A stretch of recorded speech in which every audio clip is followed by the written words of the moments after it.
voting block will be Gen Z, largest voting block. అంటే 50% పైగా ఓట్లు ఈ పిల్లలే అయిపోతా ఉన్నారు. దేశ తలరాత వారే నిర్ణయించబోతా ఉన్నారు. మనం పత్రిక నడిపే వాళ్ళుగా, పత్రికల్లో పనిచేసే వాళ్ళుగా, మీడియాలో ఉన్న వాళ్ళుగా, లేదా రాజకీయాల్లో ఉన్న వాళ్ళుగా మనం ఆలోచించాల్సింది ఏంటంటే ఈ పిల్లలు ఏం కోరుకుంటున్నారు, ఎట్లా చూస్తున్నారు, ఎక్కడ చూస్తున్నారు, వాళ్ళు ఎక్కడి నుంచి వార్తలు సమాచారం సేకరించుకుంటున్నారు అనేది కూడా నేను చెప్పాలి. ఇవాళ తరం పేపర్లు చదవట్లేదు. మీరు ఏమనుకున్నా, మీరు బాధపడ్డా, ఇబ్బంది పడ్డా, వాస్తవం. ఇన్ఫాక్ట్ నేను కూడా గత 2.5 సంవత్సరాలుగా పేపర్లు, టీవీలు చదవట్లేదు.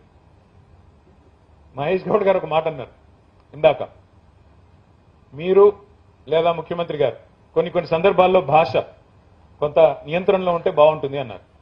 మహేష్ అన్న, నేనైతే గత 2.5 సంవత్సరాలుగా చాలా హ్యాపీగా ఉన్నాను. నా పొజిషన్లో ఆపోజిషన్ బాగుంది, అట్లా అని ఇక్కడే ఉంటాను కాదు, కాకపోతే బాగుంది. కాకపోతే మరి ముఖ్యమంత్రి గారే ఎందుకో కంఫర్టబుల్గా ఉన్నట్టు అనిపించట్లేదు. మీరు పెద్దలు, మీరు చెప్పండి, ఎందుకంటే ఇలాంటి వేదికలు అరుదుగా పంచుకునే అవకాశం వస్తుంది, వారికి చెప్పండి. తమిళనాడులో ఒక సమావేశంలో నేను ముఖ్యమంత్రి గారు పాల్గొన్నప్పుడు ఎదురుగానే కూర్చున్నాను. ముఖ్యమంత్రి గారు మాట్లాడిన తర్వాత నాకు అవకాశం వస్తే మీరు కూడా ఉన్నారు పక్కన. నేను సమర్థిస్తూ మాట్లాడాను, ఎందుకంటే రాష్ట్రం హద్దులు దాటిన తర్వాత ఆయన నా రాష్ట్రానికి ముఖ్యమంత్రి కాబట్టి ఆయన చెప్పింది కరెక్ట్, నేను కూడా దానికి వంత పాడుతున్నాను, సమర్థిస్తున్నానని చెప్పి తమిళనాడులో నేను కూడా మాట్లాడాను. సార్, రాష్ట్రం హద్దు దాటిన తర్వాత, సరిహద్దులు దాటిన తర్వాత మన ముఖ్యమంత్రిని, మన రాష్ట్రాన్ని మనం కించపరుచుకుంటే మనమే 10 మందిలో చులకన అవుతాం. అట్లా హద్దులు దాటం. కానీ రాష్ట్రం లోపల ఉన్నప్పుడు కూడా అదే పద్ధతి ఉంటే బాగుంటుంది. అంతేగాని ఇక్కడికి రాగానే రక్తాలు కావాలి, ఇంకోటి కావాలంటే మాకు కూడా స్పందించక తప్పని పరిస్థితి. ఏదేమైనప్పటికీ పరిస్థితి మారింది. మీడియా, ఎందుకు చెప్తున్నాను సుదీర్ఘంగా సోషల్ మీడియా గురించి అంటే, ఒకప్పుడు న్యూస్ రీల్ అని ఉండేది. మేము చిన్నగా ఉన్నప్పుడు సినిమా థియేటర్కి పోతే న్యూస్ రీల్ అనేసి, మీకు గుర్తుండొచ్చు కొంతమందికి. న్యూస్ రీల్ అంటే ప్రపంచవ్యాప్తంగా జరిగిన న్యూస్ అన్నింటినీ ఒక రీల్ రూపంలో, ఎంటర్టైన్మెంట్ కంటే ముందు మీకు న్యూస్ కూడా చూపెడతామని చెప్పి న్యూస్ చూపెట్టేది. అది న్యూస్ రీల్ జమానా. ఇప్పుడేమో రీల్స్లో న్యూస్ వస్తున్నాయి. రివర్స్ అయింది సీన్. పిల్లలు ఇవాళ రేపు ఇది పేపర్లు ఇట్లా తిరిగేట్లేదు, ఇట్లా లేదా ఇట్లా. సో మారిన పరిస్థితికి అనుగుణంగా మనం కనుక చూసుకోకపోతే, మనం కూడా మారకపోతే, మనం కూడా అవుట్డేటెడ్ అయిపోతాం, ఆబ్సలీట్ అయిపోతాం. ఇవాళ మీరు చూస్తే రాయిటర్స్ అని ఒక సంస్థ ఉంది, వాళ్ళు సర్వే చేశారు ఈ మధ్యన. న్యూస్ కన్జంప్షన్ ఎట్లా ఉంది, వార్తల్ని ఎట్లా ప్రజలు తెలుసుకుంటున్నారు. అందులో వారు చెప్పింది ఏమంటే, వారి రీసెర్చ్, మీరు రాసిన వార్తలు కానీ, మీరు చూపిన వార్తలు కానీ, ముఖ్యంగా 18 నుంచి 25 ఏళ్ల మధ్య ఉండే పిల్లలు వాళ్ళు పేపర్లు, టీవీల ద్వారా తెలుసుకోవడం లేదు. దాదాపు 56% మంది 18 నుంచి 24 ఏళ్ల మధ్యలో ఉన్న వాళ్ళు న్యూస్ పేపరే చదవలేదు ఇంతవరకు. అలాంటి రోజులు ఎక్కడ చూస్తున్నారు? ఇవంతా కూడా మీరు రాసిన వార్తలనే ఇన్స్టాగ్రామ్ రీల్ రూపంలో, ఇన్స్టాగ్రామ్ పోస్ట్ రూపంలో, వాట్సాప్ స్టోరీ రూపంలో, ఫేస్బుక్ పోస్ట్ రూపంలో మళ్ళీ ఏదైతే పెడుతున్నారో దాన్ని చూస్తున్నారు, అక్కడ తెలుసుకుంటున్నారు. దీనికి ఒక కొత్త పదం వచ్చింది ఇప్పుడు, ఇన్ఫర్మేషన్ ప్లస్ ఎంటర్టైన్మెంట్, ఇన్ఫోటైన్మెంట్ అని వచ్చింది. అందులో నేర్చుకుంటున్నారు, డైరెక్ట్ గా టీవీలు, పేపర్లు చూడట్లేదు. ఇన్ఫాక్ట్ ఒక రకంగా చెప్పాలి అంటే, ఒకప్పుడు తెల్లారి పేపర్ చదవకపోతే చాలా మందికి మనసును పట్టదు. తెల్లారి పేపర్ చదవకపోతే ఆ రోజు ఏదో కోల్పోయిన ఫీలింగ్. దసరా తెల్లారి, సంక్రాంతి తెల్లారి పేపర్ రానప్పుడు ఆ రోజు ఏదో కోల్పోయాం, ఆ రోజు ఏదో కింద మీద అయిపోయాం, మనం డిజోరియంటెడ్ గా ఉంటాం కొంతమంది. కానీ ఇప్పుడు పిల్లలు, ఇప్పుడు think about it, news is no longer consumed on schedule. రోజు ఉదయం న్యూస్ అన్నట్టు కాదు. Now news is consumed on demand. అంటే నాకు కావాలి అనుకున్న న్యూస్ని మాత్రమే నేను చూస్తున్నాను. నేను వినాలి అంటే ఫలానా నాయకుని ఫాలో అవ్వాలి, ఆయన్నే ఫాలో అవుతా. ఇతరత్ర ఇంకెవరన్నా మాట్లాడుతుంటే నాకు తెలియదు. అట్లాంటి పరిస్థితి ఉంది ఇవాళ. ఇంకొక మాట కూడా చెప్పాలంటే, ఇన్ఫ్లుయెన్సర్స్ అని పెరిగారు. చాలా మంది influencers, content creators, YouTubers, digital జర్నలిస్టులని రకరకాలుగా కొత్త ఫార్మాట్లో న్యూస్ వస్తా ఉంది. ఇదంతా ఎందుకు చెప్తా ఉన్నా మీకు, మీరు నవ తెలంగాణ, మీకెందుకు చెప్తా ఉన్నా ఇదంతా? ఎందుకంటే మీరు పెట్టిన చర్చ, మీరు ఇచ్చిన టాపిక్ మీడియా స్వేచ్ఛ, పత్రికా స్వేచ్ఛ అన్నారు. బట్ ఏ మీడియా? ప్రింట్ మీడియానా, ఎలక్ట్రానిక్ మీడియానా, డిజిటల్ మీడియానా? ఇది కూడా మనం ఆలోచించాల్సిన అవసరం ఉంది. ఇవాళ మీడియా స్వేచ్ఛ అంటే పత్రికల స్వేచ్ఛ మాత్రమే కాదు, టీవీల స్వేచ్ఛ మాత్రమే కాదు, సోషల్ మీడియా స్వేచ్ఛ మాత్రమే కాదు, వ్యక్తుల స్వేచ్ఛ మాత్రమే కాదు, సాంప్రదాయ మీడియాని, మీ స్వేచ్ఛని ఎలా కబలించాలో, ఎలా నియంత్రించాలో ప్రభుత్వాలకు బాగా తెలుసు. మీ అందరికీ ఎన్డీటీవీ టేక్ ఓవర్ కథ తెలుసు కదా. న్యూఢిల్లీ టెలివిజన్ ఒకప్పుడు ప్రణయ్ రాయ్ గారు రాధికా రాయ్ గారు పెట్టారు. వారి మీద 2017లో ఠగామని ఈడీ సిబిఐ వచ్చి పడ్డాయి. దాదాపు ఫ్రాడ్ జరిగిపోయింది, అదైంది ఇదైందని చెప్పి 7 సంవత్సరాలు నిరాటంకంగా అప్రతిహతంగా ఇన్వెస్టిగేషన్ నడిచింది. 24లో క్లీన్ చిట్ ఇచ్చారు. ఏమీ లేదు, అంతా బాగానే ఉంది. ఈ లోపల ఏం జరిగింది? 7 ఏళ్లలో మధ్యలో ఒక పెద్ద ఆయన వచ్చాడు, ఒక కుబేరుడు. ఆ సంస్థను కొనుక్కున్నాడు, చెక్ రాశాడు, స్టోరీ అయిపోయింది. అనుకున్న కార్యం నెరవేరింది నిర్విఘ్నంగా. ఇది జరిగింది. ఇవాళ దేశంలో ఉన్న పరిస్థితి ఇది. వాస్తవం ఏంటి?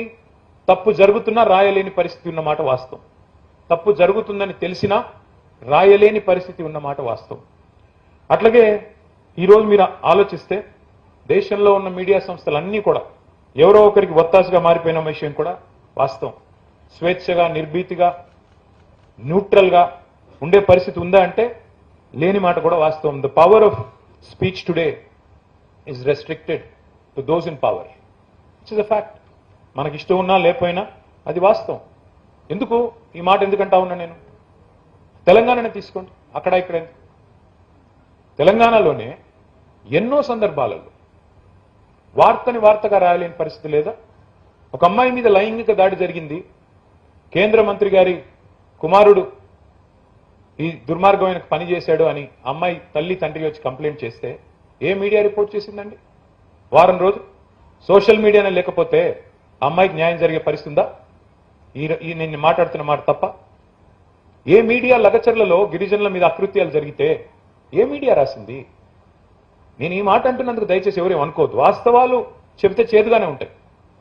ఈ రోజున్న పరిస్థితుల్లో డైరెక్ట్గా శాసనసభలో బయట జర్నలిస్టుల పట్ల అసహనం వ్యక్తం చేస్తే కూడా ప్రభుత్వంలో ఉన్న పెద్దలు ఏ మీడియా ప్రశ్నించిందండి?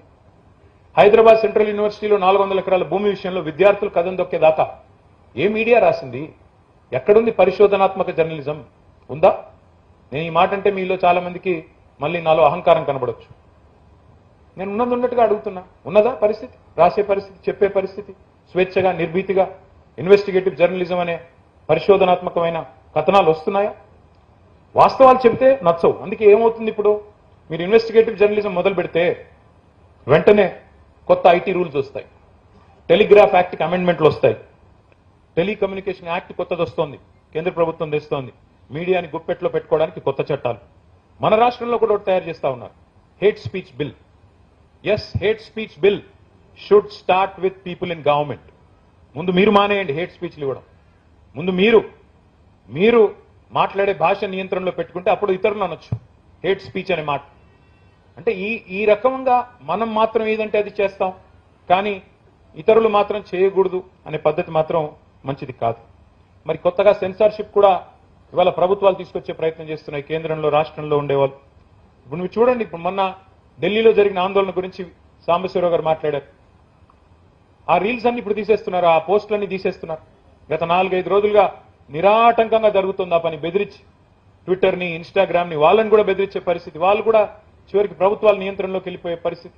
వాటిని తీసేయిస్తా ఉన్నారు. ఇక్కడితో ఆగట్లేదు. నిజాలు నిర్భయంగా ఎవరైనా చెప్తే జైల్లో పెడతా ఉన్నారు డైరెక్ట్గా. మీకు తెలియవచ్చు, మన రాష్ట్రంలో ఒక రీట్వీట్ కొట్టినందుకు డైరెక్ట్గా పోస్ట్ కూడా పెట్టలా, ఒక రీట్వీట్ కొడితే అది కూడా అందులో బూతులు లేవు, ఏమీ లేవు, 15 రోజులు జైల్లో పెట్టారు నల్లబాలు అనే పిల్లని. ఇది స్వేచ్ఛ హరించడం కాదా?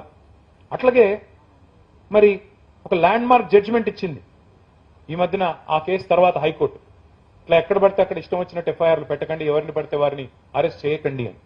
ఇది రాష్ట్రంలో, కేంద్రంలో అధికారంలో ఉన్న పెద్దలందరూ కూడా చేస్తున్న కార్యక్రమాలు. నేననేది ఏమంటే చివరిగా మీకు, ఎందుకంటే ఇవన్నిటికంటే నేనేదో ఇది రాజకీయ వేదికగా వాడుకునే ప్రయత్నం కంటే ఎక్కువ ఇవాళ ఉన్న పరిస్థితి మీకు చెప్పే ప్రయత్నం చేస్తా ఉన్నాను. when the media starts fearing power, when the media starts fearing power, democracy weakens. ఇది వాస్తవం.